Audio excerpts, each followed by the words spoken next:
അകത്ത് ക്ലൂ ഒന്നും കൊടുക്കണ്ട. ഓൾറെഡി ഇവർ പുറത്ത് നല്ല സുഹൃത്തുക്കളാണ്. അഭിഷേകും ലക്ഷ്മിയൊക്കെ നേരത്തെ നല്ല സുഹൃത്തുക്കളാണ്.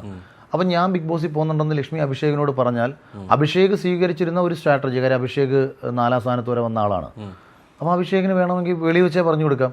അത് എന്ന് പറയുന്നത് നമ്മുടെ സമൂഹത്തിൽ ഈ പറയുന്ന ആൾക്കാരോടൊന്നും വലിയ താല്പര്യമൊന്നുമില്ല, അതുകൊണ്ട് നീ അവരെ അറ്റാക്ക് ചെയ്ത് നിന്നാൽ നിനക്ക് ഇവിടുന്ന് ഒരു വലിയ ഓഡിയൻസിൻ്റെ ഒരടുപ്പം കിട്ടാനുള്ള സാധ്യതയുണ്ടെന്ന് വെളിയിൽ വെച്ച് പറഞ്ഞു കൊടുത്താൽ പോരെ. അത് അകത്ത് നിന്ന് പറയേണ്ട കാര്യമൊന്നുമില്ലല്ലോ.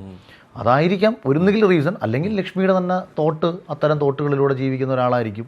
ഇതിൽ രണ്ടിലേതെങ്കിലും ഒന്നുണ്ട്. ഒന്നുകിൽ അഭിഷേക് പറഞ്ഞു കൊടുത്തുകൊണ്ട് അങ്ങനെ ഒരു സംഭവം ചെയ്യാമെന്ന് മനസ്സുകൊണ്ട് വിചാരിച്ചു കാണും, അല്ലെന്നുണ്ടെങ്കിൽ അയാളുടെ ലക്ഷ്മിയുടെ മാനസികാവസ്ഥ ഇത്തരം കാര്യങ്ങളിൽ ഉറച്ചു നിൽക്കുന്ന ഒരാളാണ്. ഇപ്പം ഞാൻ രോഹനനോട് ചോദിച്ചാൽ ഞാൻ നൂറയ്ക്ക്, ഞാൻ ഈ ആകെ ബിഗ് ബോസ് പോയി 2 സീസൺ കഴിഞ്ഞതിൽ ഞാനൊരു വോട്ട് കൊടുത്തത് നൂറയ്ക്കാന്നാണ് പറഞ്ഞതല്ലേ.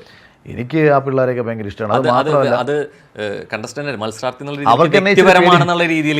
മാത്രമല്ല, അത് രസമെന്ന് വെച്ചാൽ അവരുടെ വിചാരം ഞാൻ ഇവരെയൊക്കെ എതിർത്ത് നിൽക്കുന്ന ആളാണെന്നാണ് തോന്നുന്നത്. കാര്യം അവർ ഹൗസിനകത്ത് വെച്ചിട്ടുണ്ടപ്പോൾ ബാക്കി എല്ലാവരും ഭയങ്കര കാര്യമായിട്ട് വലിയൊരു വാം വെൽക്കം ആയിരുന്നല്ലോ എനിക്ക് കിട്ടിയത്.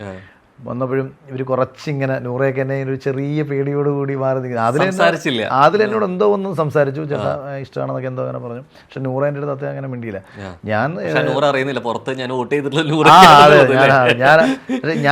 നൂറ എന്ന് പറയുന്ന ആളുടെ പേര് നമ്മൾ ആ ഒരു ഗെയിം മൊമെന്റ് ആണത്. ഞാൻ അതുകൊണ്ട് നവീനെ ഞാൻ വഴക്കും പറഞ്ഞു, നീ എന്തിനാണ് ഇറങ്ങിപ്പോയെന്ന് ഞാൻ ചോദിച്ചു. ഇറങ്ങിപ്പോകാൻ പാടില്ല, ഇറങ്ങിപ്പോയാൽ നല്ല മനസ്സിലാർത്തിയല്ല.